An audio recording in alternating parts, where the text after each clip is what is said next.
ان مہمانوں نے درخواست کی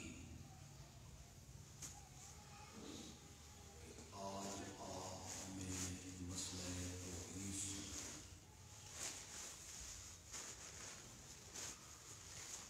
حضرت شیخ القرآن نے اس جمعے کے خطبے میں ایک بات کہی،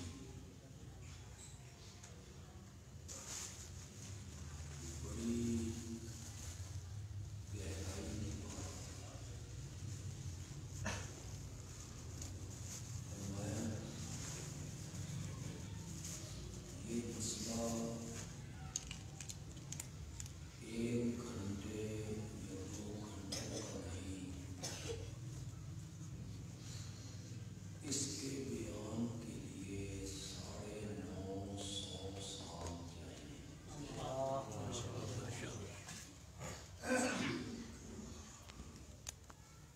وقت محدود ہوگا اور میں بھی پوری تفصیل تشریح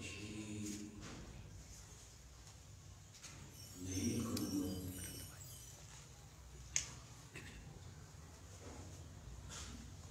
مختصر طور پہ میں اسے بیان کرنے کی کوشش کروں گا انشاءاللہ۔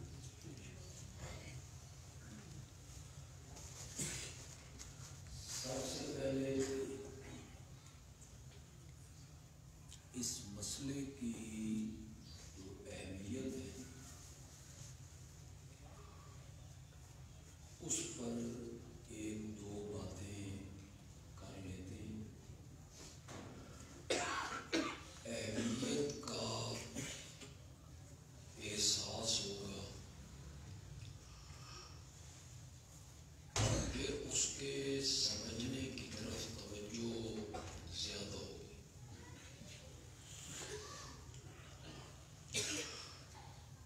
اس مسئلہ الہ کو کائنات کی روح قرار دیا۔ ہم ایک جگہ دیکھ لیتے ہیں،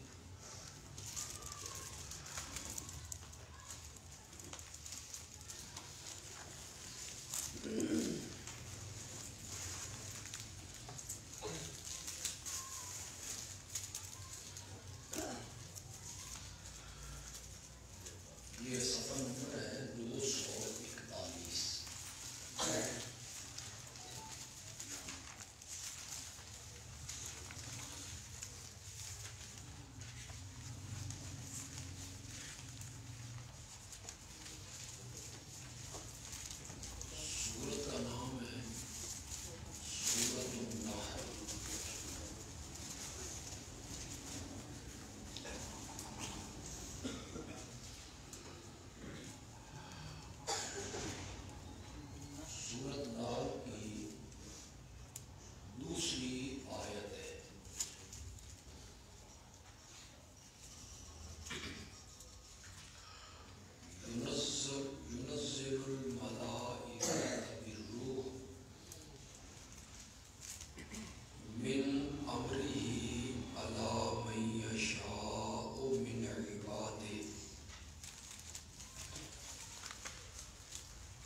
لوگوں کو آگاہ کرو، خبردار کرو، لوگوں کو بتاؤ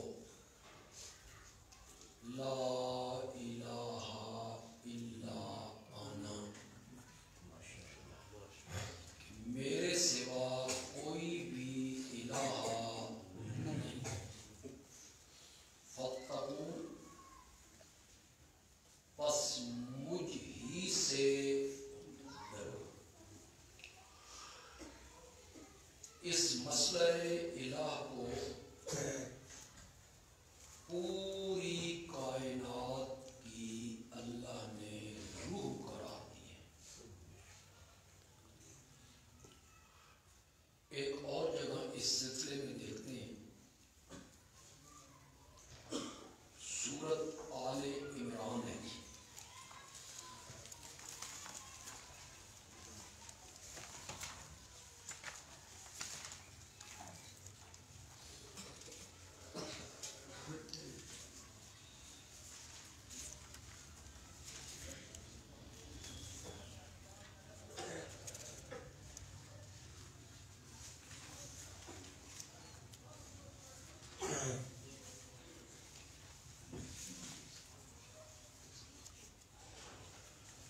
صفحہ نمبر ہے 48، جو ہمارے پاس قرآن ہے، ہمارے پاس اس کا صفحہ 48۔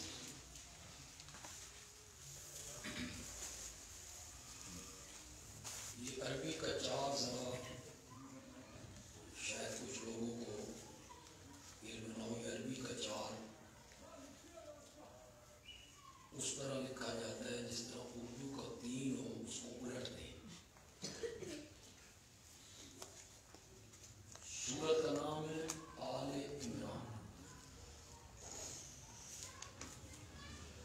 آیت نمبر ہے 18۔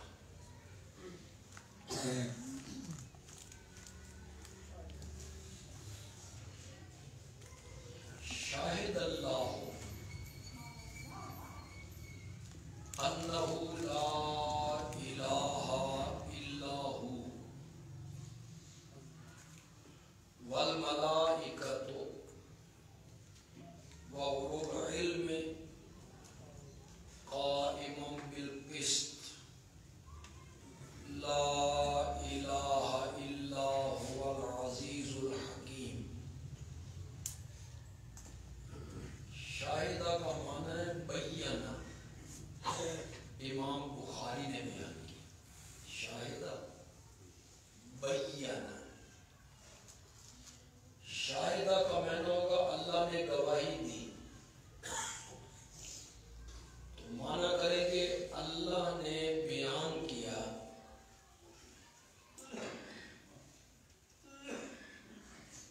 کہ میرے سوا کوئی بھی الہ نہیں ہے۔ کہاں بیان کیا؟ پہلی کتابوں میں۔ کہاں بیان کیا؟ قرآن کے صفحات میں۔ یہ اللہ کی گواہی ہے۔ اور فرشتوں نے گواہی دی،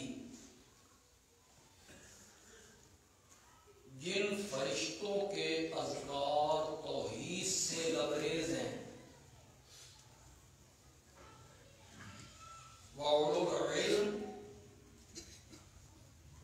اور علم والوں نے یعنی انبیاء نے گواہی دی۔ اللہ نے گواہی دی پہلی کتابوں میں، فرشتوں نے گواہی دی یعنی ان کے ذکر و اذکار پڑھے، اور انبیاء نے گواہی دی۔ ان سب نے گواہی دی اس بات کی کہ لا الہ الا ہو، اس کے سوا کوئی بھی الہ نہیں۔ ہم کتب سابقہ کی ایک گواہی کو دیکھتے ہیں،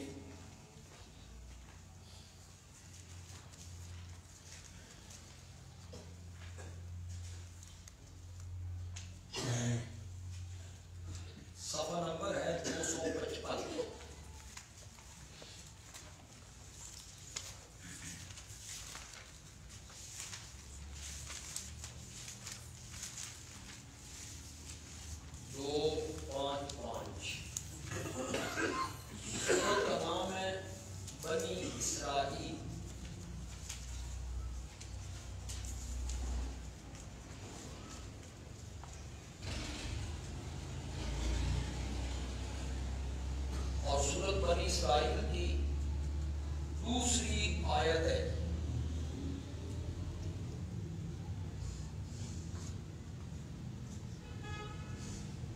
وَآتَيْنَا مُوسَى الْكِتَابَ، اور ہم نے حضرت موسیٰ کو کتاب دی تھی تورات. وَجَعَلْنَاهُ هُدًى لِبَنِي إِسرائِيلَ، اور ہم نے اس کتاب کو بنی اسرائیل کے لیے ہدایت بنایا تھا. کیا مضمون تھا جی اس کتاب میں؟ اللہ تتخذوا من دونی وکیلا، کہ میرے سوا کسی کو بھی کارساز. ہم نے اس کتاب میں اس مضمون کو بیان کیا تھا. اگرچہ اس کا مسئلہ الہ سے تعلق تو نہیں ہے، لیکن میں آپ کو ایک رنگ دکھانا چاہتا ہوں مولانا حسین علی رحمت اللہ علیہ کی تفسیر کا. مولانا حسین علی رحمت اللہ علیہ جو حضرت شیخ القرآن مولانا غلام اللہ خان، مولانا محمد طاہر پنجپیری، اللہ ان کی قبروں کو منور فرمائے، حضرت قاضی شمس الدین رحمت اللہ علیہ، ان سب کے وہ استاد ہیں. مولانا حسین علی رحمت اللہ علیہ نظم قرآن کے قائل ہیں.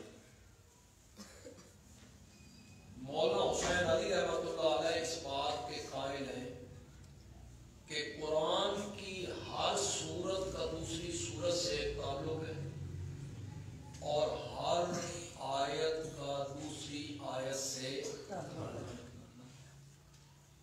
جس طرح زنجیر کی کڑیاں ایک دوسرے سے پیوست ہوتی ہیں، مولانا حسین علی کہتے ہیں کہ پورے قرآن کی آیتیں مضمون کے لحاظ سے ایک دوسرے کے ساتھ پیوست ہیں. پھر اسے جب وہ حل کرتے ہیں تو بندہ حیران ہو جاتا ہے کہ اللہ نے انہیں قرآنی تفسیر کا کس قدر ذوق عطا کیا تھا. یہی دیکھیں، پہلے میں پہلی آیت کا ترجمہ کرتا ہوں، پھر دوسری آیت کا آپ ذرا محسوس کریں. پاک ہے وہ ذات جو اپنے کامل بندے کو رات کے ایک حصے میں لے کے گیا مسجد حرام سے مسجد اقصی تک. جس مسجد اقصی کے گردا گرد ہم نے برکتیں رکھی ہیں، کیوں لے کے گیا؟ تاکہ ہم اس بندے کو دکھائیں اپنی قدرت کی کچھ نشانیاں. یقیناً اللہ ہی ہے ہر ایک کی پکار کو سننے والا اور ہر ایک کی حالت کو دیکھنے والا. اساں موسیٰ نو کتاب دیتی سی. کیا تعلق ہے جی؟ بالکل کلام بے ربط ہو گئی. معراج کا ذکر ہو رہا ہے، ہم اپنے بندے کو لے کے گئے، قدرت کی نشانیاں دکھانا چاہتے تھے. دوسری آیت میں آ کے کہہ دیا ہم نے موسیٰ کو کتاب دی. کچھ مفسر اس بات کے قائل ہوئے کہ قرآن کی آیتوں کے مابین ربط تعلق کوئی نہیں. یہ واقعات کی کتاب، ایک واقعہ، دوسرا واقعہ، تیسرا واقعہ، چوتھا واقعہ بیان. مولانا حسین علی رحمت اللہ علیہ فرماتے تھے کہ اللہ کا کلام ہے، میاں بندی کا کلام نہیں. میاں بندی خوشاب کے علاقے میں، پہاڑی علاقے میں پھرتا رہتا تھا، بے ربط گفتگو کرتا تھا. کوئی آسمان کی، کوئی زمین کی، کوئی مشرق کی، کوئی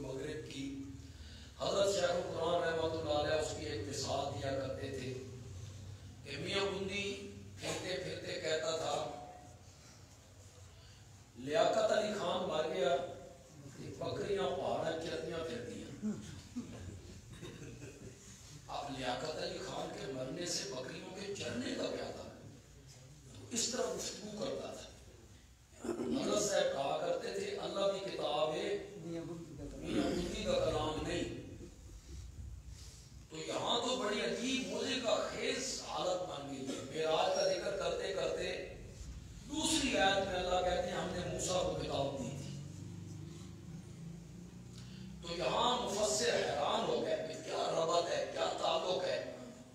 مولانا حسین علی نے اس تعلق کو جوڑا اور لطف کیا. فرمایا سبحان دعویٰ ہے کہ میری ذات کو شریکوں سے پاک سمجھو، میرا کوئی شریک نہیں، میری صفات میں بھی میری ذات میں بھی. یہ دعویٰ ہے. اس دعوے پر اللہ نے عقلی دلیل پیش کی، انہ هو السمیع البصیر. ہر ایک کی پکار کو سننے والا میں ہوں اور ہر ایک کی حالت کو دیکھنے والا میں ہوں. عقلی دلیل ہے، عقلی دلیل. اور آیت نمبر 2 میں اللہ نے اس دعوے پر نقلی دلیل پیش کی از تورات. اللہ کہنا چاہتے ہیں یہ کوئی نیا دعویٰ نہیں ہے، ہم نے جو حضرت موسیٰ کو کتاب دی تھی اس میں بھی ہم نے اسی مسئلے کو بیان کیا. اس طرح ان دونوں آیتوں کو انہوں نے مربوط کر دی. وہ بہت ساری مثالیں ہیں قرآن میں جو ہم دور تفسیر میں ذکر کیا کرتے ہیں، لیکن یہاں وقت نہیں کہ میں اس طرف وہ چلا جاؤں. تو اللہ کی گواہی پہلی کتابوں میں، اللہ کی گواہی خود قرآن میں. تھوڑا سا پیچھے ہے،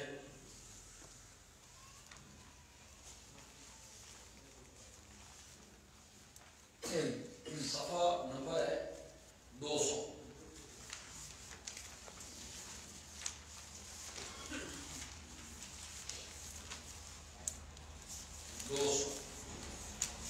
سورت کا نام ہے ہود، سورت ہود.